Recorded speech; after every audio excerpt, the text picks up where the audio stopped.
On February 14th, 2025, a call came into the Oakland County Sheriff's Office. The owner of a property requested a welfare check on the occupants. He said that 34-year-old Kelli Marie Bryant had not paid rent for the house in Pontiac, Michigan, since October 2024. The landlord also said that he had not heard from Kelli at all since December and thought something might have happened to the family. Welcome to Love and Murder, Heartbreak to Homicide. This is your midweek mini-episode. We are Kai's AI co-hosts, bringing you the Wednesday and Friday episodes that she writes. We invite you to listen to this case until the end, and, if you like our retelling, then go ahead and subscribe. You can also subscribe on the Patreon for free, patreon.com/loveandmurder. But if you want to be a voice of the victim and get bonus content, then choose one of our bonus tiers, patreon.com/loveandmurder. Now let's get back to this mini-episode. Police were dispatched, and when they went into the home, they encountered what they described as deplorable shape living conditions. Detective John Brish said he would never forget what he saw. The smell was so overwhelming that Detective Brish said that he'd, quote, never smelt a home that smelled that bad without a decomposing body present. There was so much garbage in the house that it was literally 4 feet high in some rooms. Throughout the house, police found mold, human waste, an overflowing toilet, and poop in the bathtub. And the worst of it, 3 children, a 15-year-old boy, and his sisters, ages 13 and 12, were found hiding inside. They were wearing soiled clothing, their hair was matted, and their toenails were several inches long, making it difficult to walk. The girls had locked themselves in the bathroom, but eventually opened the door when police asked them to. It appeared the girls had not been outside the home for several years. The boys slept on a mattress on the floor, while the girls slept on pizza boxes. All 3 children were wearing dirty clothes covered in feces. It was so filthy that evidence technicians had to put on hazmat suits to process the scene. Oakland County Sheriff Michael J. Bouchard said, Throughout my extensive career in this field, I have never encountered a scenario as dire and prolonged as this one, involving abandonment, neglect, and abuse of the highest order. Kai has put pictures of the home in the Patreon. This is part of the extras you get by joining patreon.com/loveandmurder. In speaking with the children, police got the entire story. The son said that they had been living alone since 2020 or 2021. He said they also hadn't gone to school since that time too. They survived on the prepared food their mother or a stranger would leave on the front porch each week. The mother did not leave toilet paper or personal hygiene items. The mother had contact with the boy, but it appeared she had not seen the girls in years. He was the only one still in contact with Kelli. He acted as the bridge for the family. For instance, when they ran out of food, he would text her, and she'd send groceries through DoorDash or Instacart. But over time, those deliveries got worse and worse. Worse meaning that it wasn't sufficient for the kids to live off of. Toward the end, all she sent was 1 loaf of bread, which was expected to last 3 kids for 3 or 4 days. The 2 girls hadn't been outside in nearly 5 years.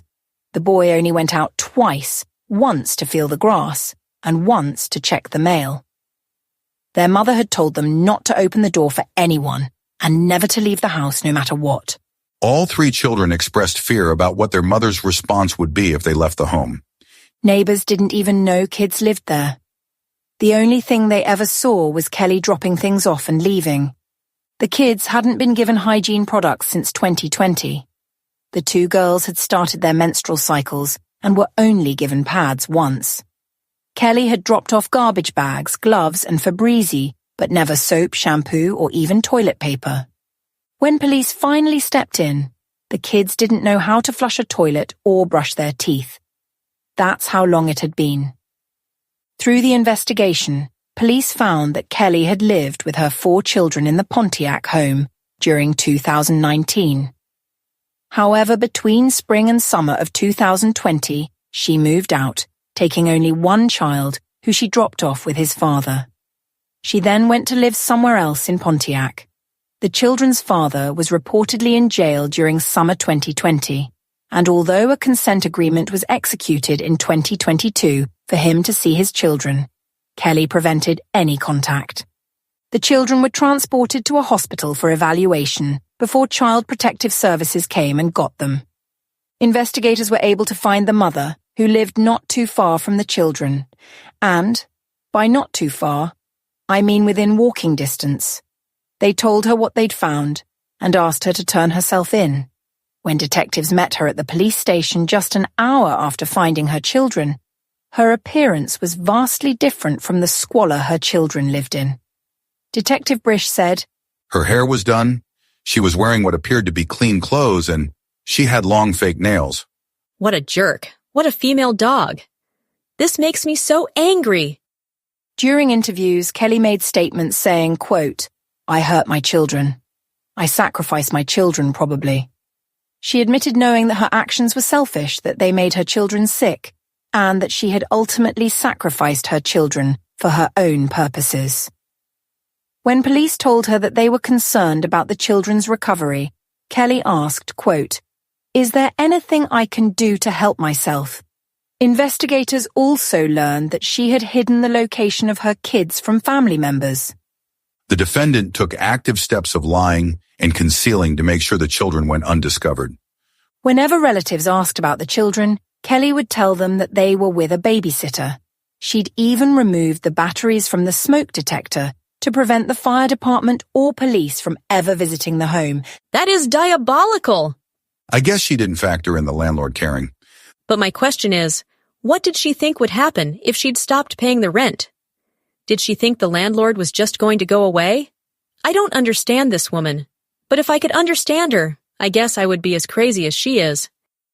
Detectives also found that Kelli had her kids listed in her phone as my oldest, Kid 1 and Kid 2, while the boy had his mother listed in his phone as world's greatest mom.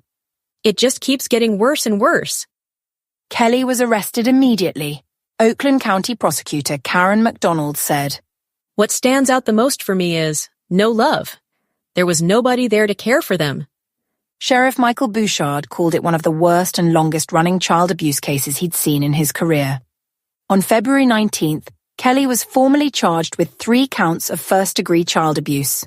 On February 20th, she appeared before Oakland County Judge Rhonda Gross, where she waived a formal reading of the charges and entered a not guilty plea. The judge initially set her bond at $250 million, saying that she was a flight risk. Each count of first-degree child abuse carrying a potential sentence of life imprisonment. On March 5th, Kelli appeared in court for her preliminary examination. Her defense attorney, Cecilia Quirindongo Bounso, filed 2 motions. First was a motion for a gag order. The defense argued that extensive media coverage, including body cam footage released by the sheriff's office, could prejudice a jury and that the prosecutor's office was disseminating confidential information. Assistant Prosecutor Kanika Ferenczi argued that a gag order would prevent the prosecution from correcting misinformation from spreading in the social media era. Judge Cynthia Thomas Walker denied this motion, agreeing with the prosecution that it's important to counter misinformation. The second motion that the defense brought to the court was a motion to set a reasonable bond. The defense pushed for a personal bond with conditions, arguing that the $250 million bond was essentially a denial of bond. Judge Walker approved this motion, and the bond was later reduced to $50,000 cash. However, Kelli stayed in custody. Her lawyer said, quote, Nobody has the money to post bond for her. Good. Why would anyone want to bond her out anyway? Did you not hear what she did to her kids? This reduction came with very strict conditions, including pretrial services supervision, no alcohol or illegal drug use, no possession of a weapon, no assaultive conduct, absolutely no contact with any child under 18, especially the victims, home confinement with an electronic monitoring device, and permission required for any travel outside of medical emergencies, court appearances, or verified employment.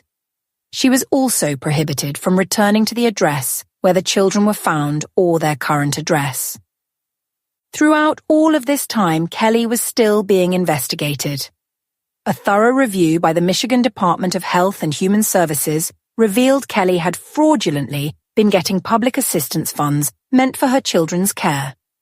Investigators documented an overpayment of $29,397 that Kelli received between January 2022 and February 2025.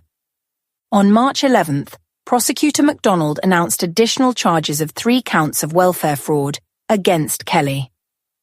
This crime is, first and foremost, a theft from Kelli Bryant's children. These resources were intended to ensure they had the basic necessities denied to them. The children deserved better. A welfare fraud charge of over $500 can carry a penalty of up to 4 years in prison and/or a $5,000 fine if convicted. On March 25, 2025, Judge Thomas Walker set a personal bond of $29,397 for the welfare fraud charges, exactly matching the amount Kelli stole. This bond amount reflects the amount of support this defendant denied her children while they were living alone, without hygiene products, limited access to food, and virtually no contact with the outside world. During the preliminary examination, prosecutors presented the evidence of the children's living conditions and Kelli's statements. One of the things that Prosecutor McDonald said was, "There's a multitude of reasons why they didn't leave the home." Kanika Ferenczi, assistant prosecutor at the Oakland County Prosecutor's Office, said, "In those interviews, the court heard from all 3 victims of their irrational fear of strangers, pedophiles, and being blackmailed." Prosecutor McDonald said, "The home was a revolting pit of refuse and squalor, uninhabitable. The conditions these children were living in were unspeakably horrific." Sheriff Bouchard said, This situation would be deemed deplorable and intolerable for an animal, and it is utterly unacceptable for 3 children. Both officials said that the investigation was proceeding as a top priority. Defense attorney Cecilia Quirindongo Bounso argued that the children did not seem to be suffering from severe mental harm.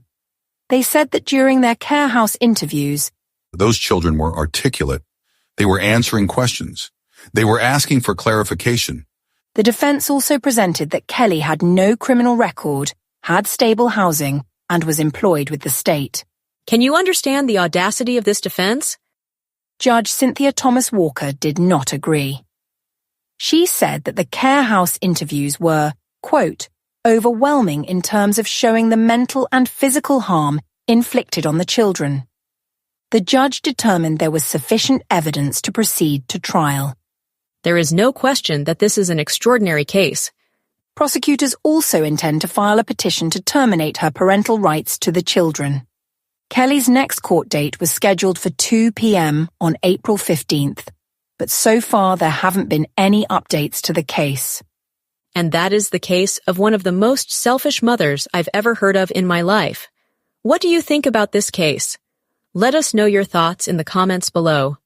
Thanks for listening and thanks for your support. Don't forget to join us over in the Patreon, either for free or by using one of our bonus tiers, patreon.com/loveandmurder, and we'll see you in the next case.